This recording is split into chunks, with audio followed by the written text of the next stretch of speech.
അത് ഉത്തരം പറയുന്നതിന് മുൻപ് ആദ്യം തന്നെ ഈ ഒരു പ്രതിസന്ധി ഘട്ടത്തിലൂടെ ഞാനും എൻ്റെ കുടുംബവും പോകുന്നത്. സാധാരണ നിങ്ങൾക്കൊക്കെ ഊഹിക്കാം, നിങ്ങളുടെയൊക്കെ വീട്ടില് പെങ്ങന്മാരോ അല്ലെങ്കിൽ അമ്മയോ ഇല്ലാത്തവരില്ല, സ്ത്രീകളില്ലാത്തവരില്ല.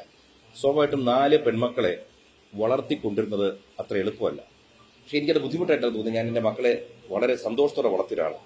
അതിലൊരു മകൾ ഗർഭിണിയായിട്ടിരിക്കുന്നു. ആ കുട്ടിയുടെ സ്ഥാപനത്തിലാണ് ഇത് നടക്കുന്നത്.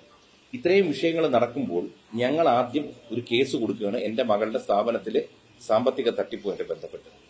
ആ കേസ് കൊടുത്തതിന് ശേഷം അവർ കൊടുത്ത കൗണ്ടർ കേസിന്റെ പേരിലാണ് ഞങ്ങൾക്കെതിരെ അന്വേഷണം നടത്തി ഈ പറഞ്ഞിരിക്കുന്ന വകുപ്പുകളൊക്കെ ഇട്ട് കേസ് ചാർജ് ചെയ്തിരിക്കുന്നത്. ഈ ഒരു പ്രതിസന്ധി ഘട്ടത്തിൽ ആദ്യത്തെ 2 മണിക്കൂർ കേൾക്കുന്നവർക്കൊക്കെ തോന്നി ഞങ്ങൾ ആരെയോ തട്ടിക്കൊണ്ടുപോയി എന്നൊക്കെയാണ്. പക്ഷെ അതിനുശേഷം മാധ്യമങ്ങൾ അത് കൃത്യമായി റിപ്പോർട്ട് ചെയ്തതുകൊണ്ട് ഞങ്ങൾ നിരപരാധികളാണ്, ഞങ്ങളുടെ ഭാഗത്ത് ന്യായമാണെന്നും പൊതുജനങ്ങൾക്ക്, കേരളത്തിലെ സർവ്വ മലയാളികൾക്ക് ഈ ഒരു അറിവ് കൊടുത്ത പത്ര, മാധ്യമ, മീഡിയ, സോഷ്യൽ മീഡിയ മേഖലകളിലെ എല്ലാ സഹോദരി സഹോദരങ്ങൾക്കും ആദ്യം തന്നെ എൻ്റെ കുടുംബത്തിൻ്റെയും അഗാധമായ നന്ദി രേഖപ്പെടുത്തുക, അകമഴിഞ്ഞ നന്ദി രേഖപ്പെടുത്തുകയാണ്. നന്ദി. 2, കേസ്. ഇപ്പോൾ ഈ കേസിനെ പറ്റി എനിക്കൊന്നും പറയാൻ കഴിയാത്തതെന്ന് വെച്ച് കഴിഞ്ഞാൽ, ഞാനൊരു കേസ് കൊടുത്തിരിക്കുന്നു, എൻ്റെ മകളുടെ സ്ഥാപനത്തിൽ ഇത്ര രൂപ തട്ടിച്ചു കൊണ്ടുവരിക്കുന്നു, എൻ്റെ തെളിവ് സഹിതം കൊടുത്തിരിക്കുന്നു. ഇതിനകത്ത് ഇന്നത്തെ കാലത്ത് വളരെ എളുപ്പമെന്ന് വെച്ച് കഴിഞ്ഞാൽ, പോലീസിനെ ഞാൻ ഒന്നും പഠിപ്പിക്കേണ്ട കാര്യം, പോലീസുകാർക്ക് എല്ലാം അറിയാം. കാരണം നമ്മുടെ കേരള പോലീസ് വളരെ മിടുക്കരായ പോലീസുകാരാണ്. അവർ ഈ കുട്ടിയുടെ സ്റ്റേറ്റ്മെന്റ് മാത്രം ഒന്ന് ചെക്ക് ചെയ്താൽ, ഈ 3 കുട്ടികളുടെ സ്റ്റേറ്റ്മെന്റ് അന്വേഷിച്ചാൽ അങ്ങോട്ട് പൈസ പോയിട്ടുണ്ടോ, അവർ എടുത്തിട്ടുണ്ടോ, ഇത് തെളിയിക്കാവുന്നേ ഉള്ളൂ. അതുകൊണ്ട് ആ കാര്യത്തിൽ ഞങ്ങൾക്ക് സംശയമില്ല. അത് പോലീസ് അന്വേഷിക്കും, കണ്ടെത്തുന്നുള്ളതിൽ പൂർണ്ണ വിശ്വാസമുണ്ട്. പിന്നെ ഞങ്ങൾക്കെതിരെ വെച്ചിരിക്കുന്ന കേസുകളുടെ വകുപ്പുകളെ പറ്റി പറഞ്ഞു. അത് നിങ്ങൾക്ക് ഈ വിവരം ആദ്യം തന്നത് പോലീസ് സ്റ്റേഷനിൽ നിന്നാണ്. നിങ്ങൾ തന്നെ അവരോട് ചോദിക്കുക, ഈ പറഞ്ഞ ആരോപണങ്ങൾ വെച്ച് ഇങ്ങനെ FIR ഇട്ടിരിക്കുന്നു, അവർക്ക് തെളിവുണ്ടാവണം. അങ്ങനെ തെളിവുണ്ടെങ്കിൽ അവർ ആ തെളിവ് ഇവിടെ കാണിക്കണം. കാരണം ഇന്നലെയും മുമ്പത്തെ ദിവസമായിട്ട് ഇരുഭാഗത്തുനിന്നും ഞങ്ങളുടേതായ തെളിവുകൾ മുഴുവൻ കാണിക്കുന്നു. അവരും എന്തൊക്കെയോ പറയുന്നുണ്ട്, പക്ഷെ അവർ പറയുന്നേ ഉള്ളൂ, തെളിവില്ല. ഈ FIR ഇങ്ങനെ ഇടണമെങ്കിൽ പോലീസുകാർക്ക് എന്തെങ്കിലും കാണുമല്ലോ. അത് ദയവ് ഇത് പോലീസുമായിട്ട് ക്ലിയർ ചെയ്ത് എനിക്കും അതൊന്ന് അറിയാൻ കഴിഞ്ഞാൽ നന്നായിരുന്നു.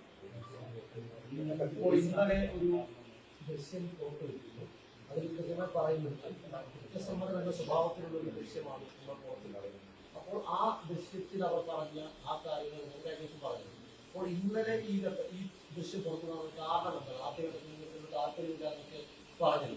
പക്ഷെ ഇന്നലെ അപ്രതീക്ഷിതമായി മാധ്യമങ്ങൾക്ക് മുന്നിൽ വരാതെ അതൊരു യൂട്യൂബ് ചാനലിലൂടെ പുറത്തു വരികയാണ്. ഒന്നാമത്തെ കാര്യം, നമുക്ക് ആദ്യമേ ഇത്തരം എല്ലാ വീഡിയോകളും നമ്മുടെ ധാരാളം വീഡിയോ ഇരിക്കുക. ഇത് നമുക്ക് കൃത്യമായിട്ട് കിട്ടണമല്ലോ. നമ്മുടെ കയ്യിലോട്ട് കിട്ടിയാൽ മാത്രമേ നമുക്ക് കാണിക്കാൻ പറ്റൂ. കാരണം നമ്മളും എടുത്ത കുറെ വീഡിയോസ് ഉണ്ട്. ഇതെല്ലാം നമ്മൾ ആദ്യം ഷെയർ ചെയ്തു. പിന്നീടാണ് ഇവർ വന്ന് നമുക്കെതിരെ ഇല്ലാത്ത ആരോപണങ്ങൾ മുഴുവൻ പറയുമ്പോഴത്തേക്ക്, ആ ആരോപണങ്ങൾ അവർ തന്നെ ഇന്നലെ ഒരു വീഡിയോ ഇട്ടിട്ടുണ്ട്. ആ വീഡിയോക്കകത്ത് നിങ്ങൾക്ക് ക്ലിയർ ആണ്. അവർ 3 പേരും സംസാരിക്കുന്ന എൻ്റെ മകളുമായിട്ട്. അവരെന്തിനാണ് ആ വീഡിയോ ഇറക്കിയെന്ന് പിടികിട്ടുന്നില്ല. സർവ്വ കുറ്റസമ്മതം നടത്തി അവർ പണം എടുത്തിരിക്കുന്നു അവർ തന്നെ പറയുന്ന വീഡിയോ അവരിറക്കിയിരിക്കുന്നു. അതിൽ കൂടെ വേറെ തെളിവൊന്നും വേണ്ട. നിങ്ങൾ നോക്കിയാൽ നിങ്ങളെല്ലാവരും കണ്ടു കാണാം. എനിക്ക് ഇന്നലെ രാത്രി തന്നെ തന്നെ വളരെയധികം വ്യൂസ് വന്നിരിക്കുന്ന വീഡിയോ അവർ റിലീസ് ചെയ്ത വീഡിയോ. എന്തോ മനഃപൂർവ്വം ഭീഷണിപ്പെടുത്തി പുറത്തു പറഞ്ഞാൽ കൊന്നുകളയും, രാഷ്ട്രീയ സ്വാധീനം തീർത്തു കളയും എന്നൊക്കെ ഭീഷണിപ്പെടുത്തിയോട് അവർ പറയാൻ നിർബന്ധിതരായി എന്നാണ് അവർ പറയുന്നത്. അല്ല, അതാ പറഞ്ഞത്. അവര് പറഞ്ഞത് കേൾക്കുന്നുണ്ടല്ലോ. ഞാൻ ഈ നിർബന്ധപ്പെടുത്തി അല്ലെങ്കിൽ ഭീഷണിപ്പെടുത്തി എന്ന് പറയുന്ന ഏതെങ്കിലും ഒരു സംഭവം അവർ കൊണ്ടുവന്നാൽ തീർന്നില്ലേ? ഇതൊന്നും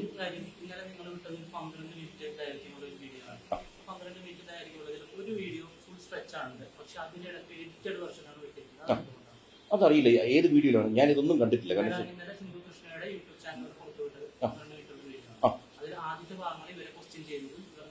സ്വാഭാവികമായിട്ട് നിയമപരം എന്തെങ്കിലും കുഴപ്പമുള്ള ഭാഗങ്ങളുണ്ടാവും. അതുകൊണ്ട് നമുക്ക് ഇടിക്കേണ്ടി വരും. ഞാനല്ല തെറ്റിയിരിക്കുന്നത്, ഞാൻ കണ്ടിട്ടില്ല. വേറെ കാര്യം എടുക്കട്ടെ, ഇവരുടെ ഏതെങ്കിലും വീഡിയോകൾ നിങ്ങൾ കണ്ടിട്ടുണ്ടോ? ഇവര് ഈ പറഞ്ഞ ആരോപണങ്ങൾ ഉന്നയിച്ചിരിക്കുന്ന ഏതെങ്കിലും വീഡിയോ കണ്ടിട്ടുണ്ടോ? അല്ല, അതല്ല. ഇപ്പൊ ഈ പറഞ്ഞിരിക്കുന്ന ഇവരെ ഞങ്ങൾ മർദ്ദിച്ചു അല്ലെങ്കിൽ ഇവരെ മാനഭംഗപ്പെടുത്താൻ ശ്രമിച്ചു, ഇവർ ഈ പറയുന്ന ഏതെങ്കിലും ഒരു വീഡിയോ തെളിവോ എന്തെങ്കിലും നിങ്ങൾ ആരെങ്കിലും കണ്ടിട്ടുണ്ടെങ്കിൽ അതുകൂടി ഒന്ന് അറിയിക്കുക. ഞാൻ കണ്ടിട്ടില്ല. പക്ഷേ അതിനകത്ത് അവർ ചോദ്യം ചെയ്യുന്ന രീതി, അവർ പോലീസ് ചോദ്യം ചെയ്യുന്ന രീതിയിലായിട്ടാണ് അങ്ങനെയൊക്കെ ചെയ്യേണ്ട കാര്യമുണ്ട്. അവർ ഇന്റർവേഷന്റെ സ്വഭാവം വരുന്നുണ്ട്. അതിന്റെ ആവശ്യമുണ്ട്. അവർ നിങ്ങൾ ചെയ്യേണ്ടിയിരുന്നത് പോലീസ് സ്റ്റേഷനിൽ പോവുക, കൃത്യമായിട്ട് അങ്ങനെ നിയമപരമായിട്ട് പോകുന്നതിന് പകരം അവരെ വിളിച്ചുകൊണ്ട് ഇവിടെ കൊണ്ടുവരുന്നു, നിങ്ങളിങ്ങനെ ചെയ്തില്ലേ, ക്വസ്റ്റ്യനിങ് രീതിയിലേക്ക് പോകുന്നു. അതൊരു ശരിയായ രീതിയാണ്. ഇതിനകത്ത് ശരിയും തെറ്റും നിങ്ങൾക്ക് സൈഡിൽ നിന്ന് ഇങ്ങനെ ചോദിക്കാം. പക്ഷെ അതിന് ഉത്തരം ഞാൻ തരാം. ലക്ഷക്കണക്കിന് രൂപ ബാങ്കിൽ നിന്ന് ലോൺ എടുത്ത് ഒരു ചെറിയ പെൺകുട്ടി ഒരു ബിസിനസ് തുടങ്ങി കുറച്ചു പേർക്ക് ജോലിയും കൊടുത്ത് നമ്മൾ മുന്നോട്ട് പോകുമ്പോൾ ഈ പണം തട്ടിക്കൊണ്ട് പോകുമ്പോഴുള്ള വേദന ഈ ബിസിനസ് ചെയ്തവർക്ക് മാത്രമേ ബുദ്ധിമുട്ട് വരൂ. കാരണം നമ്മുടെ കയ്യിൽ നിന്നൊരു 10,000 രൂപ പോയാൽ എന്റെ തൊഴിലാളികളാണ് എടുത്തിരിക്കുന്നത്, തൊഴിലാളി ആദ്യം എനിക്ക് ചോദിക്കണമല്ലോ, ചോദിക്കാതെ നമുക്ക് പറ്റത്തില്ല. പിന്നെ ചോദിക്കുന്ന രീതികൾ, നമ്മൾ പലരും പല തരത്തിൽ ജനിച്ചു വളർന്നും പല സാഹചര്യത്തിൽ വളർന്നവരാണ്. നമ്മൾ ഓരോരുത്തരും ഓരോ രീതിയിൽ ചോദിക്കും. പണം പോകുമ്പോൾ സ്വാഭാവികമായും നിങ്ങൾ ആരാണെന്ന് നിങ്ങളുടെ മനസ്സിനോട് ചോദിക്കുക. നിങ്ങളുടെ വീട്ടിൽ നിന്നോ നിങ്ങളുടെ സ്ഥാപനത്തിൽ നിന്നോ പണം കൊണ്ടുപോയി കഴിഞ്ഞാൽ സ്വാഭാവികമായിട്ടും ആദ്യം ചോദിക്കും. അല്ല നേരെ നമ്മൾ പോലീസ് സ്റ്റേഷനിൽ പോകില്ല, കാരണം ഇവരാണോ എടുത്തിരിക്കുന്നത്, എത്രയാണ് എടുത്തിരിക്കുന്നത്, നമുക്കൊരു ഏകദേശം ധാരണ വേണ്ടേ. നമുക്ക് ധാരണ കിട്ടാൻ നമ്മളെങ്ങനെ പോലീസ് സ്റ്റേഷനിൽ പോവുക? വെറുതെ ഒരാൾക്ക് പരാതിയുമായിട്ട് പോകാൻ പറ്റൂ? എന്നിട്ട് പോലും ഞങ്ങൾ പോയില്ല. കാരണം ആദ്യം ഇവർ ചെറുതായിട്ട് ഇവർ സമ്മതിക്കുന്നുണ്ട്, ഞങ്ങൾ ഇത്ര എടുത്തു അത്ര എടുത്തു. കുറെ കഴിഞ്ഞ് ഇവരുടെ ഫോൺ വാങ്ങിച്ച് നോക്കുമ്പോഴാണ് ഡിജിറ്റൽ ട്രാൻസാക്ഷൻ നടന്നിരിക്കുന്നത്. അതായത് എല്ലാം QR കോഡ് ഉപയോഗിച്ച് ഇവരുടെ ഇതിലോട്ട് പോയിരിക്കുന്നു. ആദ്യം ഒരു കുട്ടി വാങ്ങിച്ചു, ആ കുട്ടി 2 പേർക്ക് ഷെയർ ചെയ്തിരിക്കുന്നു. വീണ്ടും അടുത്ത കുട്ടിയുടെ ഫോണിലാണ് വാങ്ങിച്ചിരിക്കുന്നത്, ആ കുട്ടിയുടെ നിന്ന് ഈ കുട്ടികൾക്ക് ഷെയർ ചെയ്തിരിക്കുന്നു. ഇത് മുഴുവൻ ഇവരുടെ ഫോണിലെ ജിപേയുടെ ട്രാൻസാക്ഷൻ ഹിസ്റ്ററിക്കകത്ത് കിടക്കുക. അപ്പൊ നമ്മൾ ഇവർക്ക് ചോദിക്കാതെ നമുക്ക് മുന്നോട്ട് പോകാൻ പറ്റില്ല.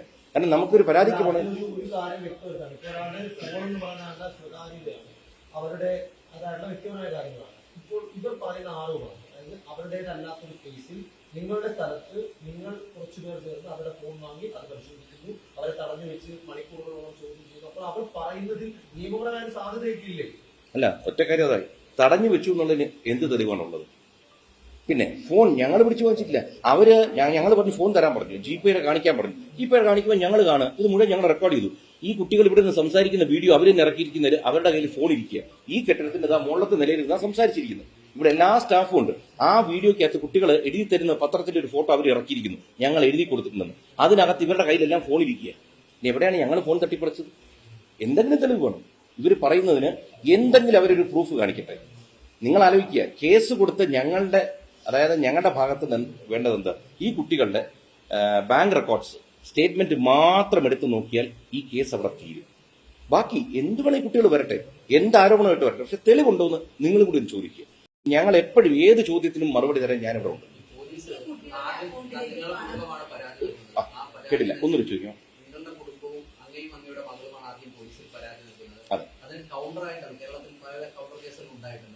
കൗണ്ടർ കേസ് കൊടുത്ത ആ പെൺകുട്ടികളുടെ പരാതിയിൽ ഗുരുതരമായ കുറ്റങ്ങൾ ചുമത്തിയാണ് അങ്ങേക്കെതിരെ കേസ് എടുത്തിരിക്കുന്നത്.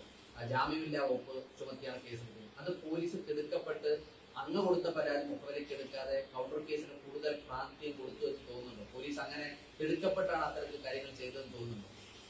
തീർച്ചയായിട്ടും നിങ്ങൾക്ക് തോന്നുന്ന അതേ കൺസേൺ നമുക്കും തോന്നുകയാണ്. കാരണം വെച്ച് കഴിഞ്ഞാൽ ഞാൻ എല്ലാ ഇന്റർവ്യൂവിലും ഞാൻ പറയാറുള്ള സംഭവം, എൻ്റെ അച്ഛനൊക്കെ യൂണിഫോം ഇട്ടിരുന്നവരാണ്. ഞാൻ എന്നും യൂണിഫോം ഇടുന്നവരെ നമ്മൾ റെസ്പെക്ട് ചെയ്യാൻ മക്കളോട് പറഞ്ഞു കൊടുക്കും. അപ്പോൾ അങ്ങനത്തെ ഉത്തരവാദിത്തപ്പെട്ട ചുമതലയിലിരിക്കുന്ന ഒരു ഉദ്യോഗസ്ഥൻ എപ്പോഴും അൺബയസ്ഡ് ആയിരിക്കണം. ആര് തെറ്റ് ചെയ്തോട്ടെ, ഇപ്പം നമ്മളും എന്താണ് പറയുന്നത്, നമുക്ക് അനുകൂലമായൊരു തീരുമാനം വേണമെന്നോ നടപടി വേണമെന്നോ അല്ല, നിഷ്പക്ഷമായൊരു അന്വേഷണം നടത്തുക. ആ നിഷ്പക്ഷത ഇതിനകത്ത് എവിടെയോ മിസ്സിംഗ് ആയിട്ട് നമുക്ക് തോന്നുന്നുണ്ട്.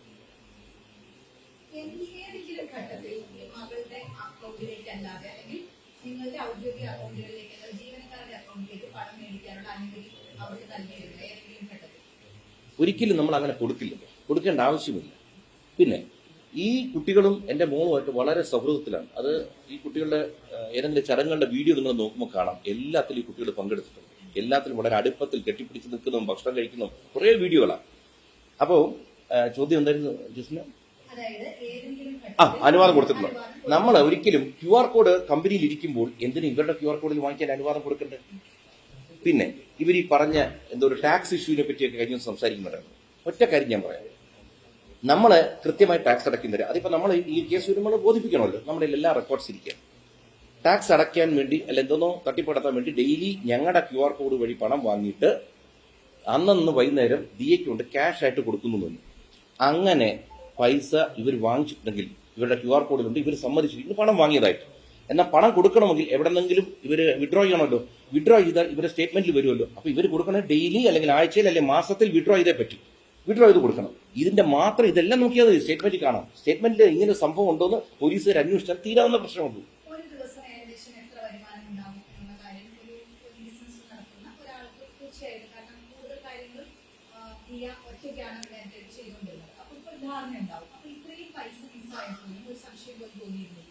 പലപ്പോഴും തോന്നിയില്ല. കാരണം വെച്ച് കഴിഞ്ഞാൽ ഇവിടെ ഈ സുഖമില്ലാതെ ആശുപത്രിയിലാവുന്ന ഘട്ടത്തിൽ നിന്നാണ് ഈ പ്രഗ്നൻസിയുടെ ഇഷ്യൂ വന്നപ്പോഴാണ് ഈ പ്രോബ്ലം ആരംഭിച്ചത്. അപ്പൊ എന്നും ഒരു ആഴ്ചയിൽ എന്നും ചോദിക്കും, ചേച്ചി ഇന്ന് ആരും വന്നില്ല ചേച്ചി, കസ്റ്റമേഴ്സിന്റെ മറ്റാണ് മറിച്ചാണ്. അപ്പോൾ ഏതൊക്കെയോ സമയത്ത് ഇവിടെ ഇതിട്ട് നോക്കി, എന്താ പറയുക, ഈ CCTV. അപ്പോൾ കസ്റ്റമേഴ്സ് വന്നു പോലും, ഇല്ല ചേച്ചി അവർ വാങ്ങിച്ചില്ല ചേച്ചി, ഇങ്ങനെ പറഞ്ഞു പോയിക്കൊണ്ടിരുന്നു. അപ്പോൾ ഇവരുടെ ഓൺലൈൻ ബിസിനസ് നടന്നുകൊണ്ടിരിക്കുന്നുണ്ടും വരുമാനം വരുന്നത് കൊണ്ടും ഇതിൽ വലിയതായിട്ട് ശ്രദ്ധിക്കുന്നില്ല. പക്ഷെ ഇതിനകത്ത് വലിയൊരു പിടിപ്പുകേട് വെച്ചാൽ ഇനി ആരെന്ത് സംരംഭം തുടങ്ങിയാൽ ഒരു കാര്യം മനസ്സിലാക്കുക, കടയിൽ നമ്മൾ എല്ലാ ദിവസവും ഉണ്ടായിരിക്കണം, എല്ലാ ദിവസവും കണക്കുകൾ പരിശോധിച്ചിരിക്കണം. പിന്നെ ഇതൊക്കെയാണെങ്കിലും ഒരു പരിധി കഴിഞ്ഞാൽ ഇത് ഈ വിഷയം നടന്നപ്പോഴാണ് വലിയ വലിയ സ്ഥാപനങ്ങളിലെ പലരും വിളിച്ചിട്ടുണ്ട്, കൃഷ്ണന്മാരെ മക്കളെ പറഞ്ഞിട്ട് കാര്യമില്ല, എത്രയൊക്കെ നമ്മൾ നിരീക്ഷിച്ചാലും തട്ടിക്കേണ്ടവർ തട്ടിക്കും. അതങ്ങനെയാണ്. പണം പോയവർ ഇന്നലെ എത്രയോ പേരാണ് ഞങ്ങളെ ബന്ധപ്പെട്ടിരിക്കുന്നറിയോ, ഇതിനിങ്ങനെ ചെയ്യണം, ഇങ്ങനെ ചെയ്യണം, ഇത് ഈ നിയമം വഴിയാണ് പോകേണ്ടത്, ഇന്നതാണ് ഇന്നത്തെ വകുപ്പ്. കാരണം ഞങ്ങളെന്ന് വെച്ചാൽ വലിയ ബിസിനസ്സുകാരല്ല, ഞാൻ കച്ചവടം ചെയ്തിട്ടില്ല. എൻ്റെ മകൾ ആദ്യത്തെ ഒരു ലൈഫിൽ ആദ്യമായിട്ട് ഒരാൾ ബിസിനസ് തുടങ്ങുക, അവൾ ലോൺ എടുത്ത് ബിസിനസ് തുടങ്ങുന്നു. ഈ ബിസിനസ് തുടങ്ങി ആദ്യമെല്ലാം നിങ്ങൾ നോക്കി എത്ര കൃത്യമായിട്ട് പോയി. ഈ കല്യാണം കഴിഞ്ഞ് ഗർഭിണിയായ ഈ സുഖമില്ലാത്ത സ്പേസിൽ മാത്രമാണ് നടക്കുന്നത്. അപ്പോൾ കൂടെ നിന്നവരെ പറ്റി നമ്മൾ എങ്ങനെ സംശയിക്കും? അവരടുത്ത് പറയുകയാണ് ആ കണക്ക് നോക്കണം, ഈ കണക്ക് നോക്കണം, എല്ലാം പറഞ്ഞ വരി ഇവർ ചെയ്യുകയാണ് എന്ന് നമ്മൾ വിശ്വസിച്ചു. പക്ഷെ പണം പോയി. ഈ മെയ് മാസത്തിൽ വളരെ വേരിയേഷൻ വന്ന് ഓഡിറ്റർ പറഞ്ഞു ഇല്ല, ഇവിടെ സ്റ്റോക്ക് മിസ്സിംഗ് ആണ്, അതനുസരിച്ച് പണം വന്നിട്ടില്ല. അവിടെ നിന്നാണ് നമ്മൾ ചെക്ക് ചെയ്യാൻ തുടങ്ങുന്നതും ഇവരോട് ചോദിക്കുന്നതും. ചോദിക്കുമ്പോഴാണ് ആദ്യം പറഞ്ഞ് കുറച്ച് പൈസ എടുത്തു, കുറച്ച് കഴിയുമ്പോൾ കണക്ക് വലുതായി. ഫോൺ വാങ്ങിച്ച് നോക്കിയപ്പോഴാണ് ഇതിനകത്ത് വ്യാപ്തി മനസ്സിലാക്കുന്നത്. അതിനുശേഷമാണ് ഈ ത്രെട്ടനിങ് വന്നപ്പോൾ നമ്മൾ പരാതിക്ക് പോയി. അല്ലെങ്കിൽ ഞാൻ 4 പെമ്പിളരെ വളർത്തുന്ന ബുദ്ധിമുട്ട് തന്നെയാണ്. ആ വളർത്തിയ പോലെ ഇവരുടെ മാതാപിതാക്കളും ഇവരെ വളർത്താൻ ബുദ്ധിമുട്ടിക്കാണ്. അതുകൊണ്ടാണ് ഇവർക്കെതിരെ ഇവർ പറയുന്ന ചാറ്റുണ്ട്, ഞങ്ങളെപ്പറ്റി പുറത്ത് പറയരുത്, പുറത്ത് പറഞ്ഞ ആത്മഹത്യയല്ല, വേറെ മാർഗമില്ല. ആത്മഹത്യ എന്നൊരു വാക്ക് സ്ഥിരം പലയിടത്തും ഉപയോഗിച്ചിട്ടുണ്ട്. അത് കണ്ടിട്ടല്ല. എന്തായാലും നമ്മൾ എന്തെങ്കിലും ഒത്തുതീർപ്പാക്കി അവർക്ക് തരാൻ പറ്റുന്നത് തരട്ടെ, അവിടെ വെച്ച് അവസാനിപ്പിക്കാം എന്ന് തീരുമാനം എടുത്തത് ഞാനാണ്. അതെ, ചിലപ്പോൾ എന്റെ പോരായ്മയായിരിക്കും. ആ ദൃശ്യത്തിൽ അല്ലെങ്കിൽ ആ ഒരു ഫോട്ടോ പുറത്തു വന്നത് ഇതൊരു വെള്ള പേപ്പറിൽ എനിക്ക് ഒപ്പിടുന്നത് അന്നേ ദിവസം തന്നെയാണ് 8,83,000 രൂപ നിങ്ങൾക്ക് കൈമാറുന്നത്. ആ സംഭവം എന്താണ്, എങ്ങനെയാണ് ആ പണം അവർ തരാൻ തയ്യാറാകുന്നതും അതിന് അവർ പറഞ്ഞൊരു കാരണം അവരുടെ ദൃശ്യങ്ങൾ, CCTV ദൃശ്യങ്ങൾ, അവർ പണം വാങ്ങുന്ന ദൃശ്യങ്ങൾ അടക്കം പുറത്തു വിടുമെന്നും അവരെ അപമാനിക്കുമെന്നും യൂട്യൂബിൽ ട്രെൻഡിംഗ് ആക്കി നിർത്തുമെന്നും ഭീഷണിപ്പെടുത്തി അവരുടെ ഭാവി ഉലയ്ക്കുമെന്ന ഭീഷണിയൊക്കെ കൊണ്ട് അവർ തരേണ്ടി വന്നതാണ്, നിർബന്ധിതരായതാണെന്നാണ് അവർ പറയുന്നത്. അപ്പൊ ആ ഒരു സമയം എന്താണ് സംഭവിച്ചത്, ഈ പണം വാങ്ങുന്നതും ആ വെള്ള പേപ്പറിൽ എഴുതി വെക്കുന്നതുമായിട്ട് ബന്ധപ്പെട്ട്? അതായത് ഇവർ രാവിലെ വീട്ടിൽ വരുമ്പോഴത്തേക്ക് ഏകദേശം ഒരു 2-3 ലക്ഷം രൂപയായിട്ടാണ് ഇവർ വരുന്നത്. അതിനുശേഷം ഈ ഫോൺ വാങ്ങിച്ച് നോക്കുമ്പോഴാണ് ഇതിന്റെ വ്യാപ്തി പിടികിട്ടുന്നത്. അപ്പോൾ ഞങ്ങൾ സ്വാഭാവികമായിട്ട് അവിടെ ആ ഒരു ആർക്കോൺ ബിൽഡേഴ്സിന്റെ ഓപ്പൺ ഏരിയയിൽ ഇരുന്നിരുന്നത്. അപ്പൊ അവിടെ വെച്ച് എന്റെ മകളും ഭാര്യയും സംസാരിച്ചിരുന്നപ്പോഴാണ് ഈ വിഷയത്തിന്റെ ഡെപ്ത് പിടിയിട്ട് എന്നെ വിളിച്ചു. അങ്ങനെ ഞങ്ങൾ അവിടെ വരുന്നു. അപ്പൊ അവിടുത്തെ അസോസിയേഷൻ ആൾക്കാരെ കൃഷ്ണന്മാർ ആൾ കൂടിക്കഴിഞ്ഞാൽ ഞങ്ങൾക്ക് ഒരു ബുദ്ധിമുട്ടാവും. അപ്പൊ ഞങ്ങൾ നേരെ ഈ ഓഫീസിലേക്ക് വരുന്നു. ഈ ഓഫീസിൽ വന്ന് ഇവിടെ ഇരുന്ന് സംസാരിക്കുക. അപ്പൊ ഇവർ കംപ്ലീറ്റ് കാര്യങ്ങളും സംസാരിച്ചു. ഞങ്ങൾ ഇങ്ങനെയൊക്കെ എടുക്കേണ്ടുന്ന സാഹചര്യം വന്നു, ഞങ്ങൾ പൈസ തരാം. അങ്ങനെ ഇതിൽ ഒരു പെൺകുട്ടിയുടെ ഭർത്താവ് ഇവിടുന്ന് വെളിയിൽ പോയി 3-4 മണിക്കൂറിനകത്ത് കുറെ പൈസയുമായിട്ട് വന്നു. 8,80,000 രൂപയായിട്ട് തോന്നുന്നു. അപ്പൊ ഞങ്ങൾ ചോദിച്ചു ബാക്കി പൈസ കാര്യം എങ്ങനെയാണ്? അപ്പോൾ ഞങ്ങളൊരു കാര്യം ചെയ്യാം, ചെക്കായിട്ട് തരാം, പക്ഷെ ഞങ്ങൾക്ക് ഇത്രയും പൈസ തരാൻ പറ്റില്ല. ഞാൻ എത്ര പൈസ തരാം? അങ്ങനെ പറഞ്ഞ് ഞങ്ങളൊരു 15 ലക്ഷം രൂപ കൂടെ തരാം, 5 വീതം. അതാണ് ഈ പത്രത്തിൽ അവർ എഴുതിയിരിക്കുന്നത്. ഞങ്ങൾ ഓരോരുത്തരും 5 ലക്ഷം രൂപ വീതം 3 തവണയായിട്ട്. ഇതെല്ലാം പറഞ്ഞിട്ടാണ് ഇവിടെ നിന്ന് ഇറങ്ങുന്ന കുട്ടികൾ രാത്രി പോയിട്ട് ഫോണിൽ വിളിച്ച് ഭീഷണിപ്പെടുത്തുന്നത്. അങ്ങനെ വരുമ്പോൾ പിന്നെ നമ്മൾ എന്താ ചെയ്യേണ്ട അടുത്ത നടപടി? ഇനി സെറ്റിൽമെന്റ് വേണ്ട, നമുക്ക് നേരെ കേസിൽ പോകാം. ഞാൻ അങ്ങനെ ഞായറാഴ്ച രാവിലെ 1-ാം തീയതി വിശ്വസിക്കുന്നു, അന്ന് ഞാൻ അസിസ്റ്റന്റ് കമ്മീഷണറുടെ ഓഫീസിൽ കൊണ്ടുവന്ന് പരാതി കൊടുക്കും. കാരണം പറയുന്നത് 23 ലക്ഷം രൂപയാണ് അങ്ങനെ നിങ്ങൾക്ക് ടോട്ടൽ ലഭിക്കുക. 8,80,000 തന്നു ക്യാഷായിട്ട്. 15 ലക്ഷം രൂപ തരാമെന്ന് പറഞ്ഞു. നിങ്ങൾ വെറുതെ 46 ലക്ഷം രൂപ വേണ്ടെന്ന് വെച്ചു. അല്ലാതെ വേറെ എന്താ മാർഗം? നിങ്ങളൊന്ന് പറയൂ. അല്ല, നിങ്ങൾക്ക് ഇത്ര നഷ്ടം വന്നതല്ലേ? അല്ല, ഇത്രയും നഷ്ടം വന്നിട്ട് ഇപ്പൊ ആർക്കെതിരെ നടപടി വന്ന് നിങ്ങളൊന്ന് ആലോചിക്കൂ. നമ്മുടെ ഇവിടുത്തെ സംവിധാനങ്ങളെ പറ്റി നല്ല ബോധമുള്ള ഒരാൾ, 56 വർഷം ഈ ഭൂമിയിൽ ജീവിച്ച ഒരാളാണ്, കലാകാരനായിട്ട് രാഷ്ട്രീയത്തിലെല്ലാം നിന്നതാണ്. നിങ്ങൾക്ക് ആർക്കെങ്കിലും പണം പോയിട്ട് നമ്മൾ എന്താ ഇന്നത്തെ കാലത്ത് നോക്കുന്നത്? പണം കിട്ടണമെങ്കിലുണ്ടല്ലോ 10-20 വർഷം പോകും. നമ്മൾ ആയസോടെ ജീവനോട് പോലും ഭൂമി കാണത്തില്ല. ഇതൊക്കെ നമ്മുടെ അനുഭവത്തിൽ വന്നു കഴിഞ്ഞു. ഈ ഗർഭിണിയായിട്ടിരിക്കുന്ന കുട്ടി കേസിന് ഒഴിവാക്കി. ഇനിയിപ്പോ തീർച്ചയായിട്ടും ഞങ്ങൾ പരാതിപ്പെട്ടിട്ടില്ല സഹോദരൻ. ഈ സംസാരം നടക്കുന്നത് പൂർണ്ണമായും ഈ പോലീസിന്റെയോ മറ്റെന്തെങ്കിലും നിയമ സംവിധാനത്തിന്റെയോ പിന്തുണയോടല്ല. പകരം നിങ്ങൾ തമ്മിലുള്ളൊരു തീർച്ചയായും ചർച്ച നടക്കുമ്പോൾ അവർ സെറ്റ് ചെയ്യും. അതെ, അപ്പോൾ അവർ പൊക്കിയോട്ടെ, പ്രശ്നമില്ല, അവരുടെ ഭാഗം നശിപ്പിക്കേണ്ട, ഇനിയൊരു പ്രശ്നത്തിലില്ല എന്ന് മാത്രം കരുതി 46 ലക്ഷം രൂപ വേണ്ടെന്ന് വെച്ചു എന്നാണോ സംശയം? 46 ലക്ഷം ഇത് കണക്ക് പ്രകാരമാണ് 69. ഇനി അടുത്ത വില വരാൻ പോകുന്നുണ്ട്. പക്ഷെ നമുക്കതിന് തെളിവില്ലാത്തതുകൊണ്ടാണ് ഈ ആരോപണം ഉന്നയിക്കാത്തത്. സ്റ്റോക്ക് മിസ്സിങ്, ക്യാഷ് പോയിരിക്കുന്നു, ഇതൊക്കെ നമുക്കറിയാം. പക്ഷെ നമ്മളൊരു കാര്യം പറയുമ്പോൾ തെളിവില്ലാതെ സംസാരിച്ചു കഴിഞ്ഞാൽ ചാനലിന്റെ മുമ്പിൽ ഒന്ന് എനിക്ക് എന്ത് വേണോ പറയാം. പക്ഷെ നാളെ കോടതിയിലോട്ട് പോകുമ്പോൾ ശാസ്ത്രീയമായ തെളിവില്ല, അവിടെ നിൽക്കത്തില്ല. അവിടെ ആരോപണം ഉന്നയിക്കാൻ വളരെ ഈസിയാണ്. നിങ്ങൾ തന്നെ ആലോചിക്കുക, ഇന്ന് കേരളത്തില് ഇന്നലെ നിങ്ങൾ ഈ മാധ്യമം റിപ്പോർട്ട് ചെയ്ത ഓരോരുത്തരും നിങ്ങളിന്റെ താഴെ പോയി, നമ്മളെല്ലാം കമന്റ്സ് വായിക്കുന്ന സ്വഭാവമാണ്, വായിച്ചു നോക്കൂ. ജനങ്ങൾക്ക് ബോധ്യപ്പെട്ട് കഴിഞ്ഞു കാരണം കേസ് കൊടുക്കുന്ന ഞങ്ങൾ കൗണ്ടർ പോസ് കേസ് കൊടുത്തവരുടെ ഇത് വെച്ച് അന്വേഷിച്ച് ഞങ്ങൾക്കെതിരെ നടപടി എടുക്കുന്നു. അവർക്കെതിരെ ഇതുവരെ നടപടി തുടങ്ങിയിട്ടില്ല. ചീറ്റിംഗ് കേസാണ്, റിമാൻഡിലാവേണ്ട കാര്യമാണ്. ഇപ്പൊ നിങ്ങളൊന്ന് ആലോചിക്കൂ. അതുകൊണ്ട് പണം പോകുമ്പോൾ സ്വാഭാവികമായിട്ടും നമ്മളിൽ ഓരോരുത്തരും ഇന്നീ കാണുന്ന പോലെയല്ല പെരുമാറുന്നത്. നമ്മുടെ സ്റ്റാഫ് പണം എടുത്തിട്ടുണ്ടെങ്കിൽ നമ്മൾ സ്റ്റാഫിനോട് ചോദിക്കുകയും ചെയ്യും. ഒരു കാര്യമില്ല, ഞങ്ങളുടെ ജീവിതത്തിൽ കണ്ടിട്ടില്ല.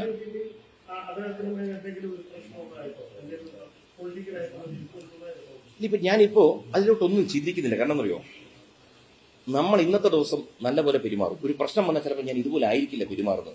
അതുകൊണ്ട് ഈ പോലീസിൽ എന്ന് പറഞ്ഞാൽ അവർക്കൊക്കെ ഡ്യൂട്ടി എന്ന് വെച്ചാൽ ഇന്ന സമയം കൃത്യതയൊന്നുമില്ല. അവർ രാത്രി ഉറങ്ങാത്തവരായിരിക്കാം, പകല് എളുപ്പങ്ങൾ എണീറ്റ് വരുന്നവരായിരിക്കും. അതുകൊണ്ട് എനിക്കിനി ഒരിക്കലും ഈ പറഞ്ഞിട്ടുണ്ടെങ്കിൽ തന്നെ പോലീസ് സേനയ്ക്ക് ഒരിക്കലും ഞാൻ തിരിഞ്ഞു പറയാറില്ല. കാരണം അവരെ നമ്മൾ നിരന്തരം എന്തെങ്കിലും പറയാൻ തുടങ്ങിക്കഴിഞ്ഞാൽ നാളെ ഒരു കാലത്ത് ആ സേനയുടെ മനോവീര്യം തകർന്നു പോകും. അതുകൊണ്ട് ഞാൻ അതിലോട്ടൊന്നും കടക്കുന്നില്ല. ഇനിയിപ്പോൾ എന്താണെന്ന് വെച്ച് കഴിഞ്ഞാൽ നമ്മുടെ ലോയേഴ്സ് പറയുന്ന എന്താണോ അത് പ്രകാരം നിയമ നടപടിയിട്ട് മുന്നോട്ട് പോവുക. കാരണം ആദ്യം ഒത്തുതീർപ്പ് നമ്മൾ ശ്രമിച്ചു. ഇനി എന്താണ് നമുക്ക് വേണ്ടത്? നമുക്ക് ന്യായം വേണം, ഈ പണം തിരിച്ചു കിട്ടണം. അല്ലാതെ വേറെ ഒരു മാർഗത്തിനും ഒരു വഴിക്കും ഞാൻ നോക്കും.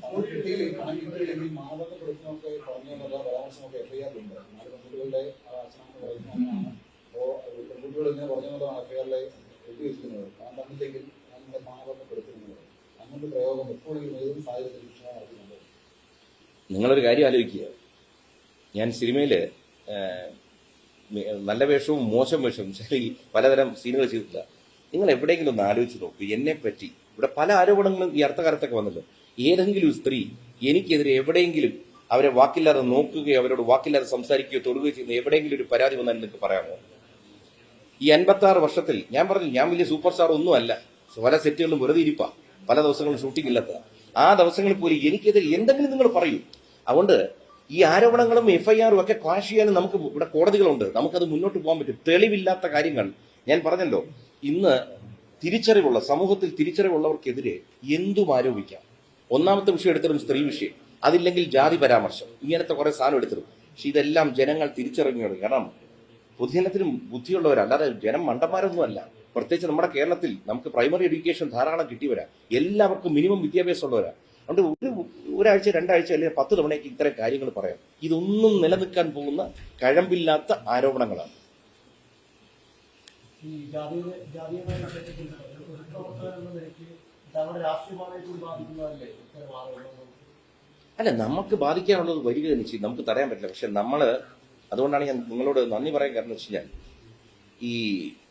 ഞാൻ തിരുവനന്തപുരം മണ്ഡലത്തിലാണ് ഇലക്ഷൻ നിന്നത്. നിങ്ങൾക്കറിയാം, തിരുവനന്തപുരം സെൻട്രൽ മണ്ഡലത്തിൽ അതിനകത്താണ് ഈ കടപ്പുറം മേഖല വരുന്നത്. പ്രത്യേകിച്ച് വലിയതുറയുള്ള കുട്ടികളാണ് ഇതിനകത്ത് എല്ലാവരും.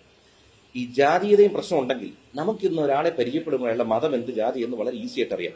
എനിക്ക് അത് നോക്കിയിട്ട് സ്ഥാപനത്തിൽ ആളെ എടുത്താൽ പോരെ.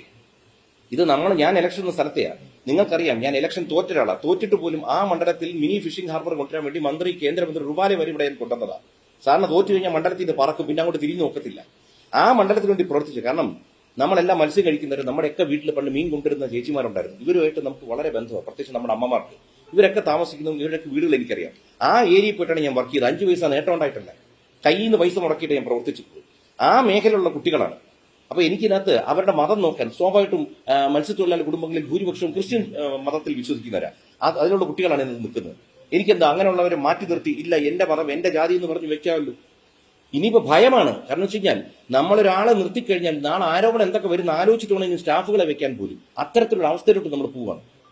ഇത് കേരളത്തിൽ അങ്ങനെ മതസ്പർദ്ധയോ ജാതി സ്പർദ്ധയോ ഇല്ല. ഇത്തരം ക്രിമിനൽ പ്രവൃത്തിയിൽ നിൽക്കുന്നവർ പറഞ്ഞു പ്രചരിപ്പിക്കും. അതാണ് ഇവിടുത്തെ അപകടം. അത് നമ്മളിത് തിരുത്തേണ്ട സമയം കഴിഞ്ഞു. കാരണം ഒരു കള്ളത്തരം പിടിക്കപ്പെട്ടാൽ പിന്നെ പൊതുസമൂഹത്തിൽ ഒരാളെ നാറ്റിക്കാനായി ചെളിവാരി എറിയാനായിട്ട് എന്തൊക്കെ പ്രയോഗിക്കാമോ അതിലൊന്നാണ് ഈ സ്ത്രീ വിഷയം, 2 ജാതി പ്രശ്നം. ഇതൊന്നും ഇവിടെ ഇല്ല. എന്റെ മക്കൾ കഴിഞ്ഞ ദിവസം പറഞ്ഞ പോലെ ഞങ്ങളുടെ വീട്ടില് ആരേത് ജാതി എന്ന് അറിയാത്ത രീതിയിലാണ് കല്യാണം കഴിച്ചിരിക്കുന്നത്. ഇനി എന്റെ മക്കൾ കല്യാണം കഴിക്കാൻ വന്നവരൊക്കെ ഇനി മറ്റു മതത്തിൽ നിന്ന് പോലും വരുന്നുണ്ട്. അതുകൊണ്ട് ഈ ജാതി മതവും നമ്മൾ സംസാരിക്കാതിരിക്കുക. ഇത്തരം കേസുകൾ ആദ്യമേ നമ്മൾ കട്ട് ചെയ്ത് വിടുക. നമ്മൾ എടുക്കരുത് ഇത്തരം വാർത്തകൾ ദയവ് ചെയ്ത്.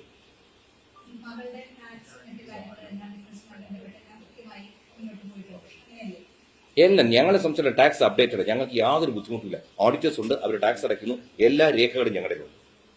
ഇതിൽ ഈ വിഷയം ഉണ്ടായതിനു ശേഷം എന്തൊക്കെ ഇടപെടലാണ് പോലീസിന്റെ ഭാഗത്തുനിന്ന്? നമ്മൾ ആദ്യം പരാതി കൊടുത്തതെന്ന് പറയുന്നു, കൗണ്ടർ കേസിൽ കൂടുതൽ നടപടികൾ ഉണ്ടാകും. നമ്മുടെ ഭാഗത്തു നിന്ന് എന്തെങ്കിലും മൊഴിയെടുപ്പോ അല്ലെങ്കിൽ രേഖകൾ വാങ്ങുകയോ CCTV ദൃശ്യങ്ങൾ സ്വീകരിക്കുക എന്തെങ്കിലും ഇടപെടൽ പോലീസിന്റെ ഭാഗത്തുനിന്നുണ്ടായിരുന്നു? എന്നെ മൊഴിയെടുക്കാനായിട്ട് വിളിപ്പിച്ചു, ഇവരുടെ പരാതിയില്ല. അങ്ങനെ ഞാൻ അവിടെ പോയി മൊഴി കൊടുത്തതിന് ശേഷം സ്വാഭാവികമായിട്ടും ഇവിടെ പോലീസ് വന്നിരുന്നു. ഇവിടെ CCTV ഇല്ലാത്തതുകൊണ്ട് അടുത്ത വീടുകളിൽ നിന്നെല്ലാം കളക്ട് ചെയ്തിട്ടുണ്ട്. പിന്നെ മകളുടെ 2 സ്ഥാപനത്തിൽ ചെന്നു, പിന്നെ ആ ഫ്ലാറ്റിന്റെ അവിടെ ചെന്നു. എല്ലായിടത്തെ തെളിവുകളും അവർ ശേഖരിക്കണം. അതുകൊണ്ട് അതാണ് എനിക്കറിയാവുന്ന നടപടി വന്നിരിക്കുന്നത്. അതിന് ശേഷമാണ് ഇപ്പോൾ ഈ കേൾക്കാൻ കഴിഞ്ഞത്. ഇതുവരെ ഈ വകുപ്പുകൾ ഇട്ടതോ ഈ എനിക്കെതിരെ ഇങ്ങനെ നോൺ ബെയിലബിൾ വാറണ്ട് ഉണ്ടെന്നോ ഒന്നും ഞാൻ അറിഞ്ഞിട്ടില്ല. ഇന്നലെ ചാനലിൽ വന്നു, അതിനുശേഷം നിങ്ങൾ വന്നപ്പോഴാണ് നിങ്ങൾക്ക് ഈ വാർത്ത കിട്ടിയെന്നറിഞ്ഞത്. അങ്ങനെയാണ് ഞാൻ അറിയുന്നത് പോലും എനിക്ക് ഇവരുടെ FIRന്റെ ഡീറ്റെയിൽ എന്താണെന്ന്. നമ്മുടെ പരാതിയിൽ എന്തെങ്കിലും ഇതുവരെ നമ്മളൊന്നും കണ്ടില്ല. നിങ്ങൾക്ക് തന്നെ അറിയാമല്ലോ, സ്വാഭാവികമായിട്ടും ഞാൻ ഇതേ രംഗത്തുനിന്ന് വന്ന ഒരാളാണ്. അതുകൊണ്ട് എനിക്കറിയാം, നിങ്ങൾക്ക് ഇതിനേക്കാൾ കൂടുതൽ വാർത്തകൾ അറിയാൻ പറ്റും ഞാൻ അറിയുന്നതിനേക്കാൾ. നിങ്ങൾ തന്നെ പറയുക, എന്താണ് അവർക്കെതിരെ ഇതുവരെ നടപടികളും തുടങ്ങിയിട്ടുണ്ടോ, ഉണ്ടെങ്കിൽ എന്തായെന്ന് നിങ്ങൾ തന്നെ റിപ്പോർട്ട് ചെയ്യണം.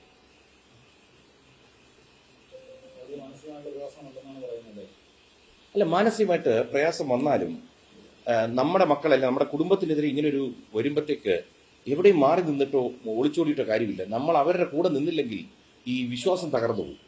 പിന്നെ ഞാൻ വീണ്ടും പറയുകയാണ്, ഇപ്പോൾ ഇതിനകത്ത് തന്നെ ഈ ഭീഷണിപ്പെടുത്തി, എന്താണ് ഭീഷണിപ്പെടുത്തിയെന്ന് പലരും ചോദിക്കുന്നു. നിങ്ങളൊന്ന് ആലോചിക്കുക, സ്ത്രീയോ പുരുഷനോട്ടെ, പ്രത്യേകിച്ച് അത് സ്ത്രീകളെ രാത്രി ഒരു 10-11 മണിക്ക് ഒരാൾ വിളിച്ചിട്ട് ചീത്ത പോലും പറയണ്ട, പരാതിയിൽ നിന്ന് മാറിയില്ലെങ്കിൽ കാണാം, ഇത്തരം ഭാഷകൾ മാത്രം. ഇത് തന്നെ വലിയൊരു ഭീഷണിയല്ലേ? നിങ്ങൾ ആലോചിക്കൂ, അത് ഗർഭിണിയായിട്ടിരിക്കുന്ന സ്ത്രീ. എന്റെ മകളങ്ങനെ ബോധം കെട്ട് വീഴുന്നുണ്ട്. പക്ഷെ ഇന്നലെ സ്വാഭാവികമായിട്ടും അവൾക്കുണ്ടായ മാനസിക പ്രശ്നം ഹോസ്പിറ്റലിൽ കൊണ്ട് ഇന്ന് എന്തുകൊണ്ട് റെസ്റ്റ് എടുക്കാൻ ഡോക്ടർ പറയുന്നു? നിങ്ങൾക്ക് ഊഹിക്കാം. 8-9 മാസം ഗർഭിണിയായിട്ടിരിക്കുന്ന സ്ത്രീക്ക് ഉണ്ടാകുന്ന മാനസിക ബുദ്ധിമുട്ട് നിങ്ങൾക്കറിയാം. പണം പോയത് ഒരു സൈഡിൽ, ഇനി ഈ കടങ്ങൾ എങ്ങനെ വീട്ടും? 2-3 സ്ഥാപനം ഇനി തുടങ്ങിയെടുക്കണം വീണ്ടും. കാരണം സ്റ്റോർ വരെ പൂട്ടേണ്ടി വന്നു. എന്നിട്ട് പുതിയ സ്റ്റാഫിനെ വെച്ച് ആരംഭിക്കുന്നു. എന്നിട്ട് ഇവർക്കെതിരെ ആരോപണവും കേസും, ഇവർക്കെതിരെ ജാമ്യമില്ലാ വകുപ്പും. നിങ്ങളൊന്ന് ആലോചിക്കുക, നിങ്ങളുടെ വീട്ടിലെ സ്ത്രീകൾക്കെതിരെ തെറ്റ് ചെയ്യാത്തവരെ, നമ്മുടെ ഭാഗത്ത് ശരിയുണ്ടായിട്ട് ഇത്തരം നടപടികൾ നിങ്ങളുടെ വീട്ടിൽ വരുമ്പോൾ നിങ്ങൾ അന്ന് ആലോചിക്കും ഈ പിതാവിന്റെ വേദന എന്താണ്. എനിക്ക് ഈ സിമ്പതിയോ ഒന്നും പറ്റാൻ എനിക്ക് താല്പര്യമുള്ള ആളല്ല. മക്കൾക്ക് ക്യാമറ മുമ്പിൽ ഒരാൾ കരഞ്ഞു പോലും പോരുന്നു ഞാൻ പറഞ്ഞു. നമ്മൾ ആരെ പറ്റി കുറ്റവും പറയണ്ട, നമ്മൾ തകരാനും പാടില്ല. നിങ്ങൾ മനസ്സിലാക്കണം, മാതാപിതാക്കളുടെ ബുദ്ധിമുട്ട്. ഇവിടെ പലതരം സംഭവങ്ങൾ നടന്നുകൊണ്ടിരിക്കുക. പെൺമക്കളെ ധൈര്യമായിട്ട് വെളിവിടാൻ പറ്റാത്ത കാലമാണ്. മുക്കിന് മയക്കുമരുന്ന കാര്യങ്ങളെല്ലാം നിങ്ങൾ കാണുന്നതാണ്. ഈ അവസരത്തിലാണ് 4 പിള്ളേരെ വളർത്തുന്നത്. നിങ്ങൾ ഒന്നുകൂടി നിങ്ങൾ ആലോചിക്കുക, എവിടെയെങ്കിലും എനിക്കൊരു രാഷ്ട്രീയപരമല്ലാതെ എനിക്കെതിരെ എന്തെങ്കിലും ഒരു കേസോ ഒരു ആരോപണമോ എന്തെങ്കിലും ഒരു പരാതി വരട്ടെ. ഞാൻ നേരത്തെ പറഞ്ഞു, ഇത്രയും സീരിയലും സെറ്റിലും വർക്ക് ചെയ്ത 36 കൊല്ലമായിട്ട് വർക്ക് ചെയ്യുന്ന ഒരാളാണ്. ഒരു ആരോപണം എനിക്കെതിരെ ഒരു സ്ത്രീ പറയട്ടെ, ചീത്ത നമുക്കത് വിളിക്കാറുണ്ട്. നല്ല 1-ാം തരം എനിക്ക് വിളിക്കാറിയാം. പക്ഷെ എന്റെ വായിൽ അത് വരില്ല. ഇന്നലെ തന്നെ കുട്ടികളോട് ഞാൻ രൂക്ഷമായി സംസാരിച്ചു. എവിടെയെങ്കിലും ഒരു തെളിവുണ്ടോ? അത് വരത്തില്ല. അങ്ങനെ വളർത്തിയതാ. മക്കളോടും പറഞ്ഞിരിക്കുന്നതാ. സംസാരിക്കുമ്പോൾ അതിന് വിട്ട് അവരുടെ ഭാഗത്ത് തെറ്റുണ്ടെങ്കിലും പരമാവധി നമ്മൾ അടങ്ങിപ്പോവുക, പോട്ടെ എന്ന് അങ്ങനെ വളർത്തിയവരാ കുട്ടികളെ. ഇതേ ആരോപണം, അതായത് രാത്രിയിൽ വിളിച്ച് ഭീഷണിപ്പെടുത്തിയെന്ന ആരോപണം ഈ പെൺകുട്ടികൾ പറയുന്നത് ദിയക്കെതിരെയുണ്ട്, ദിയയുടെ ഭർത്താവിനെതിരെയുണ്ട്, താങ്കൾക്കെതിരെയുണ്ട്. അതായത് 1 മണിക്കും 2 മണിക്കും വിളിച്ച് മുൻപ് ജോലി ചെയ്യുന്ന സമയത്ത് ചോക്ക് എവിടെ എന്ന രീതിയിൽ സമ്മർദ്ദം ചെലുത്തിയിരുന്നു. പിന്നീട് ഇപ്പോൾ ഈ സംഭവം ഉണ്ടായതിനു ശേഷം രാത്രി വിളിച്ച് ഇത്തരത്തിൽ ഭീഷണിപ്പെടുത്തി നിങ്ങളെ കുറച്ച് പറയാതെ ദിയയുടെ ചില ഓഡിയോ സന്ദേശങ്ങൾ അടക്കമാണ് അവർ പുറത്തുവിട്ടിരിക്കുന്നത്. 2 കാര്യങ്ങൾ ചോദിക്കട്ടെ. ഒരു കച്ചവടം നടത്തി പൈസ പോകുമ്പോഴേ സ്വാഭാവികമായിട്ട് ഇതൊക്കെ വിളിച്ചു പറയും.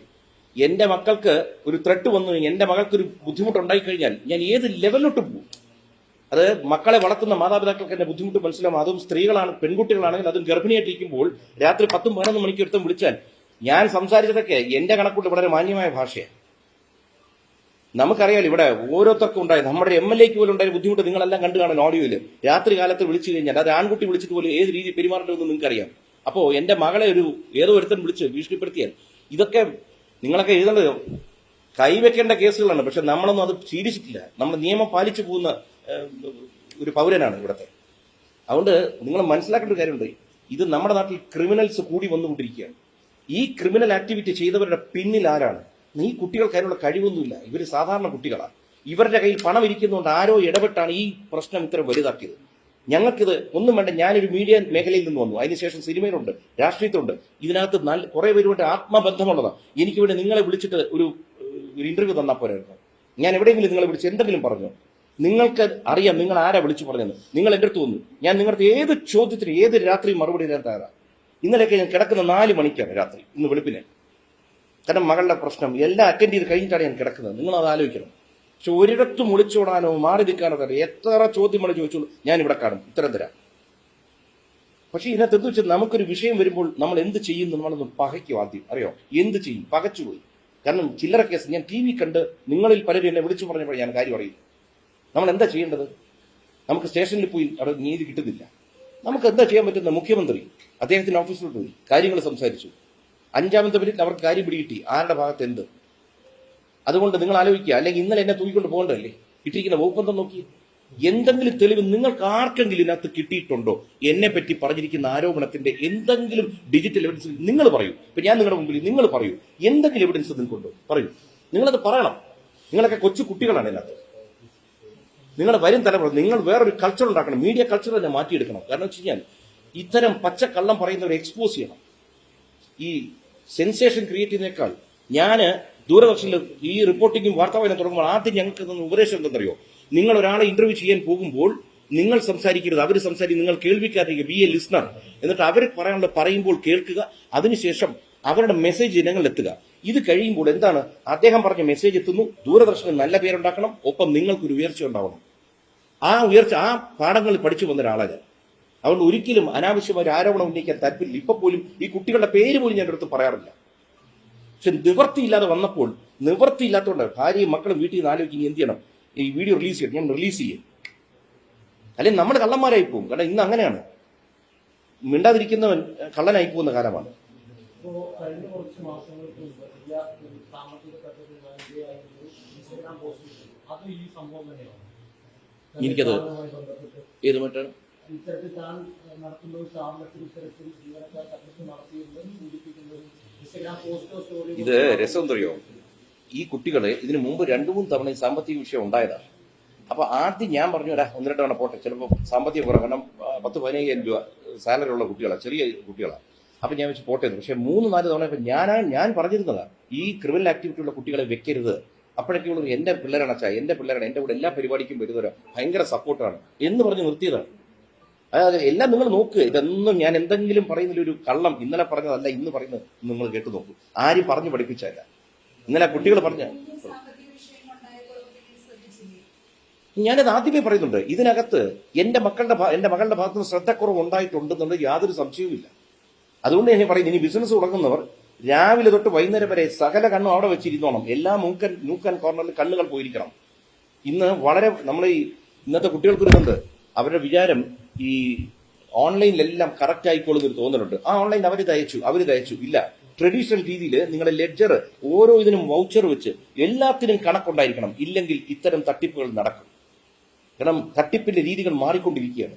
താങ്കൾ നേരത്തെ പറഞ്ഞു ഈ വീഡിയോ ദൃശ്യങ്ങളും സത്യം മുഴുവൻ കണ്ടിട്ടില്ല, അത് നമുക്ക് കാണാൻ പറ്റിയില്ല എന്നാണ് പറഞ്ഞത്. ഇപ്പൊ ഒരു കാര്യം പറഞ്ഞു, നിവൃത്തിയില്ല വന്നപ്പോഴാണ് ആ വീഡിയോ പുറത്തുവിടാൻ പറഞ്ഞത്. നമുക്കറിയാം ഇങ്ങനെ ദൃശ്യങ്ങൾ നിലയിലുണ്ട്, അതെല്ലാം താങ്കൾ കണ്ടിട്ട് അവസാനമാണല്ലോ ഇത് പറയുന്നത്. അല്ല, പറഞ്ഞത് വീഡിയോ കണ്ടില്ല എന്നാണ് പറഞ്ഞത്. വീഡിയോ മുഴുവനായിട്ട് കണ്ടിട്ടില്ല, ഇപ്പോഴും കണ്ടിട്ടില്ല. കാരണം ഇപ്പൊ മോൾ ഇന്നലെ രാത്രി ഒരു 50 മിനിറ്റ് വ്ളോഗ് ഇട്ടിട്ട് കാണണം. എനിക്ക് കാണാനുള്ള ടൈമില്ല, കാണാൻ പറ്റിയില്ല. കാരണം കിടന്നുറങ്ങണം മനുഷ്യൻ. നമുക്ക് വീഡിയോ തന്നെ ഇപ്പൊ തന്നെ ഭാര്യ എൻ്റെ അടുത്ത് ചോദിച്ചു, ഇങ്ങനെ ഒരു വീഡിയോ ഉണ്ട്, ഇടട്ടെ. ഞാൻ ഉണ്ട്. കാരണം ഇനി നമ്മളൊന്നും നോക്കേണ്ട കാര്യമില്ല. കാരണം നമ്മളെ എക്സ്പോസ് ചെയ്ത് നമ്മളെ ഇങ്ങനെ ഒരു കുഴപ്പക്കാരനാണെന്ന് പറഞ്ഞ് പച്ചയ്ക്ക് പറയുമ്പോൾ നമ്മുടെ ഭാഗത്തെ ന്യായം കാണിക്കാൻ എന്തൊക്കെ തെളിവുണ്ട് അത് മുഴുവൻ എടുത്തു. വേറെ നിവൃത്തിയില്ലാത്തതുകൊണ്ട് ഞാൻ പറഞ്ഞു, ഇതൊക്കെ അന്ന് ഞങ്ങളിവിടെ റെക്കോർഡ് ചെയ്ത ദിവസം ഞങ്ങൾക്ക് എടുത്തിട്ടുകൂടി. പ്രശ്നം തീർന്നില്ല. കേസിനെ കുറച്ചുകൂടി ബലപ്പിച്ചുകൂടി. നിങ്ങളൊന്ന് ആലോചിച്ച് നോക്ക്, നമ്മുടെ ഈ വീഡിയോ എടുത്തു തന്ന ഈ സംഭവം നടന്ന ദിവസം ഇതെല്ലാം കഴിഞ്ഞ് നിങ്ങളുടെ അറിവിലേക്കായിട്ടൊരു കാര്യം പറയാം. പെൺകുട്ടികൾ ഇന്ന് പലതരത്തിലുള്ള ബുദ്ധിമുട്ട് അനുഭവിക്കും. പ്രത്യേകിച്ച് ഞങ്ങളുടെ 4 മക്കളും ഈ സോഷ്യൽ മീഡിയയിൽ നിൽക്കുന്നുണ്ട്, തിരിച്ചറിവുള്ള മുഖങ്ങളായുണ്ട്. ഞങ്ങളുടെ വീട്ടിനവിടെ പലപ്പോഴും നിങ്ങൾ കാണും, ആ പിള്ളേർ വന്ന് വീട്ടിൽ ചാടി കയറിയ സംഭവം പലതും ഉണ്ടാവാറുണ്ട്. ഈ സംഭവം നടന്നതിന് ശേഷം ഡേറ്റ് കൃത്യമായിട്ട് ഓർക്കുന്നില്ല, രാത്രി ഞങ്ങൾ കുടുംബം മൊത്തമായിട്ട് പുറത്തുപോയി ഭക്ഷണം കഴിച്ചിട്ട് വരുന്ന വഴി മൂത്ത മോളും ഇഷാനിയും ഹൻസികയായിട്ട് കാറിൽ വരുന്നു. ഒരാള് മരുതൻകുഴി പാലത്തിന് തൊട്ട് മുമ്പ് ലൈറ്റ് അടിക്കുന്നു, കൈ കാണിക്കുന്നു. ഇവരെന്താണെന്നറിയാതെ ഈ വണ്ടി കൊണ്ട് നിർത്തുന്നു, തടഞ്ഞു നിർത്തി തെറി വിളിക്കുന്ന വീഡിയോ വരെ ഇതെടുത്തു വെച്ചു. ഞങ്ങൾ ഇതുവരെ പറഞ്ഞിട്ടുണ്ടോ ഇതുമായി ബന്ധപ്പെട്ടതാണോ അല്ലയോ എന്നറിയില്ല. പിള്ളേർ പേടിച്ചു പോകും. ഇന്ന് നിങ്ങൾക്ക് അതിന്റെ വീഡിയോ ഞാൻ തരാം. ആളായിരുന്നു പോലും അറിയില്ല. പിള്ളേർ പേടിച്ചിട്ട് നമ്പർ എടുക്കാൻ പറ്റില്ല. ഇയാൾ പറയുന്നതല്ല. വീഡിയോ എടുത്തു തുടങ്ങി പറയുന്നത് ഞാൻ കൃഷ്ണകുമാറിന്റെ ഫ്രണ്ടാണ്, നീ സൂക്ഷിച്ചു പൊക്കണം, എന്തൊക്കെയോ പറയും. ഇവർ പേടിച്ചു പോകാതെ എന്ത് ചെയ്യാൻ പറ്റും? കാരണം ഇതുമായി ബന്ധപ്പെട്ട ആരെങ്കിലും അടിക്കാൻ വന്നതാണ്. ഒരു പിടിയും കിട്ടുന്നില്ല. ഇത്തരം കുറേ സംഭവം എന്റെ കൂടെ നടക്കും. ഇതുവരെ ഈ സംഭവങ്ങളൊന്നും ഞാൻ പറഞ്ഞിട്ടില്ല. പറയാനാണെങ്കിൽ കുറേ ഇതിന് വീഡിയോ എവിഡൻസ് വരെ ഞാൻ തരാം. ഇയാൾ ആരെന്ന് പോലും ഞങ്ങൾക്ക് അറിയത്തില്ല. ഇവരുമായിട്ട് ബന്ധമുണ്ടോ ബന്ധമില്ലയോ? നമ്മൾ സ്വാഭാവികമായിട്ട് വിചാരിക്കുന്നത് ഈ കുട്ടികൾ എങ്ങനെ രാത്രി കിടന്നുറങ്ങും? നിങ്ങളൊന്ന് ആലോചിക്കുക. വീട്ടിന്റെ വെളിയിൽ ശബ്ദം കേട്ടാൽ ഉറങ്ങാൻ ബുദ്ധിമുട്ട് വരും. ഈ തന്തയും തള്ളയൊക്കെ ഇന്ന് ജീവിച്ചിരിക്കുന്നതുകൊണ്ട് നമുക്ക് സപ്പോർട്ട് ചെയ്യാൻ പറ്റും. നിങ്ങൾ ആലോചിക്കണം, ഈ തന്തയും തള്ളയെ ആരടുത്ത് നമ്മൾ ചെന്ന് നമ്മുടെ പരാതി പറയും, വേദന പറയും. മനുഷ്യൻ പ്രഷറിലാണ് ഇവിടെ മരിച്ചു പോകുന്നത്. അറിയോ, ഭൂമിയിൽ ഏറ്റവും കൂടുതൽ ആൾക്കാർ മരിക്കുന്ന സ്ട്രെസ്സാണ്. സ്ട്രെസ് കൊണ്ടാണ്. മക്കൾ സുരക്ഷിതരല്ല എന്നൊരു ആശങ്കയില്ല ഈ ഘട്ടത്തിൽ. അങ്ങനെ എന്തെങ്കിലും ഭീഷണി നിങ്ങളൊന്ന് ആലോചിച്ച് നോക്കൂ, ഇവര് ഷൂട്ടിങ്ങിനും മറ്റും പോകുന്നു. ഇപ്പൊ നമുക്ക് തോന്നുന്നു ഇതുപോലെ ഒരാൾ വന്ന് മുഖത്ത് കുറച്ച് ആസിഡ് ഒരു ഒഴിച്ചാൽ ഏതെങ്കിലും ക്രിമിനൽ, നിങ്ങളൊന്ന് ആലോചിക്കുക. ഇത് എന്റെ മക്കൾക്ക് മാത്രമേ, നിങ്ങൾ ഇതിനകത്ത് നിങ്ങളൊക്കെ കൊച്ചുകുട്ടികൾ, എന്റെ മക്കളുടെ പ്രായം പോലും കാണത്തില്ല. നിങ്ങളൊന്ന് ആലോചിച്ച് നോക്കി, നിങ്ങൾ റിപ്പോർട്ട് ചെയ്യുന്നിടത്തെ നിങ്ങളെ പറഞ്ഞ ഏതെങ്കിലും സംഭവം ഇഷ്ടപ്പെടാത്തൊരു വ്യക്തി നിങ്ങൾക്കെതിരെ അറ്റാക്ക് വന്ന് നിങ്ങൾ എന്ത് ചെയ്യും? നിങ്ങളുടെ മാതാപിതാക്കൾ എന്ത് ചെയ്യാൻ പറ്റും? ഒരു ചുക്കും ചെയ്യാൻ പറ്റില്ല. അവർക്ക് നിങ്ങളെ അത് കഴിഞ്ഞ് നിങ്ങൾ എന്തെങ്കിലും കൊണ്ട് ചികിത്സിക്കാനേ പറ്റും. അത് ഞാൻ പറഞ്ഞു വെച്ചാൽ, ഞാൻ ഒരു സർക്കാരിനെതിരെയോ ഒന്നുമല്ല സംസാരിക്കുന്നത്. ഈ സർക്കാരുകളെയൊക്കെ പറ്റി പറയുന്നതിന് മുമ്പ് പൊതുജനം ആലോചിക്കണം. നമ്മുടെ അടുത്തുള്ളവർക്ക് എന്തെങ്കിലും സംഭവിക്കുന്നുണ്ടോ? നമ്മൾ പരിസരവുമായിട്ട് ബന്ധം വെക്കണം, എല്ലാവരുമായിട്ട് ടച്ച് വെക്കണം. ഇതിപ്പോ ആരുമായും ബന്ധമില്ല. വല്ലാത്തൊരു അവസ്ഥയിലോട്ട് പൊക്കൊണ്ടിരിക്കുന്നത്. ഇതിനകത്തിരിക്കുന്ന പെൺകുട്ടികൾ ഞാൻ പറഞ്ഞുതരാം. നിങ്ങൾ വർക്ക് ചെയ്യുന്ന മേഖലകളിലൊക്കെ ഒറ്റ കാര്യം ചോദിക്കട്ടെ. നിങ്ങൾ ഇപ്പൊ ഈ പറഞ്ഞല്ലോ, ഇവിടെ ഇരിക്കുന്ന പെൺകുട്ടികൾക്ക് പോലും സുരക്ഷയുടെ കാരണമായിരുന്നല്ലോ നമ്മൾ തന്നെയാണ്. ഇവിടെ വന്ന പെൺകുട്ടികളെ ഈ ആരോപണം ഉന്നയിക്കുമ്പോൾ എന്റെ ആവശ്യം എന്തായിരുന്നു? ഈ കുട്ടികൾക്ക് ഭക്ഷണം വരെ വാങ്ങിച്ചു കൊടുക്കാൻ കാര്യം എന്റെ ഓഫീസിൽ വരുമ്പോൾ അവര് പ്രതികളോ എന്തോ ആയിക്കോട്ടെ, ഞാൻ എന്റെ സംരക്ഷണനാണ്. അതുകൊണ്ട് ആ കുട്ടികളുടെ ഒരു നോട്ടത്തിൽ പോലും ഒരു പ്രശ്നം വരുന്നത് എനിക്ക് ഉറപ്പുണ്ട്. ഈ കേസ് മുന്നോട്ട് പോകട്ടെ. ഈ കുട്ടികൾക്ക് സമ്മതിക്കേണ്ടി വരും. കാരണം അവര് മനസ്സിൽ തൊട്ട് കഴിഞ്ഞാൽ അവർ പൊള്ളിപ്പോവും. എന്റെ ഭാഗത്തുനിന്ന് ഒരൊറ്റ നീക്കം ഈ കുട്ടികൾക്കെതിരെ ഉണ്ടായിട്ടില്ല. ഇപ്പൊ തന്നെ ഈ പെൺകുട്ടികൾ പറയും ഇവരുടെ സുരക്ഷ ആരാന്നറിയോ? കൂടെ വർക്ക് ചെയ്യുന്ന നിങ്ങൾ തന്നെ അല്ലെന്ന് പറയാൻ പറ്റുമോ? ഈ കുട്ടികൾക്ക് എന്തെങ്കിലും പറ്റി ആദ്യം ചോദിക്കുന്നത് നിങ്ങൾ തന്നെ. അതുകൊണ്ട് ഈ പെൺകുട്ടികൾ ഉന്നയിച്ച ആരോപണം മൊത്തം അവർക്കെതിരെ തിരിച്ച് പാമ്പായി വരും. ഈ സിഎം ഓഫീസിൽ പോയിരുന്നു അവർക്ക് എന്ത് മറുപടിയായിരിക്കും? നമ്മൾ പിന്നെ സ്വാഭാവികമായിട്ടും ഒരു ഉന്നത ഓഫീസിൽ പോകുമ്പോഴത്തേക്ക് അവരുടെ കാര്യം പറഞ്ഞ് മനസ്സിലാക്കി കഴിയുമ്പോൾ അവർ പറയുന്നു, നിങ്ങൾ ധൈര്യമായി പോവുക, നിങ്ങൾക്കെതിരെ ഒരു കടുത്ത നടപടി ഉണ്ടാകും, ഞങ്ങളത് അന്വേഷിക്കും, വിശദമായി അന്വേഷിച്ചതിന് ശേഷം മാത്രമേ നടപടി ഉണ്ടാവൂ എന്ന് പറയുമ്പോൾ അതൊരു വലിയ ആശ്വാസമാക്കാൻ മാത്രമല്ല. അപ്പൊ ഇനി ഇതിനകത്ത് ഒരു ന്യായത്തിന്റെ ഭാഗത്തുനിന്നൊരു അന്വേഷണം നടക്കും. അത് അതിനോട് എന്നും ആ മുഖ്യമന്ത്രി ഓഫീസിനോട് കടപ്പെട്ടിരിക്കുന്നു.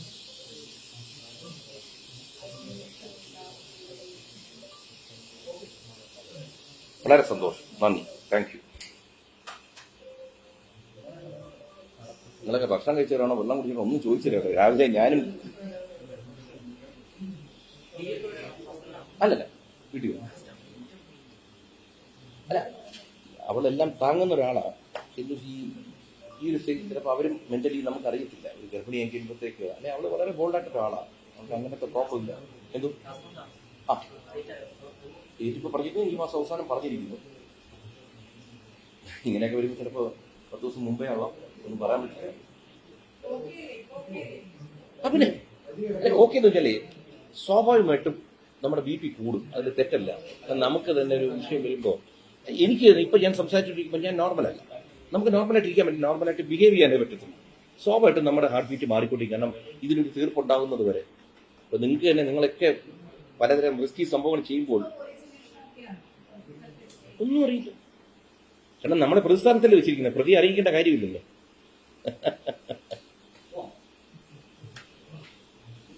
പക്ഷേ എന്നും പോലീസിനോട് നമ്മൾ നേരെ തിരിച്ചാൽ പറയാം. എന്ന് വെച്ച് കഴിഞ്ഞാൽ ഈ പോലീസ് സേനയൊക്കെ ഉള്ളതുകൊണ്ടാണ് നമ്മൾ സുരക്ഷിതമായിട്ട് ജീവിക്കുന്നത്.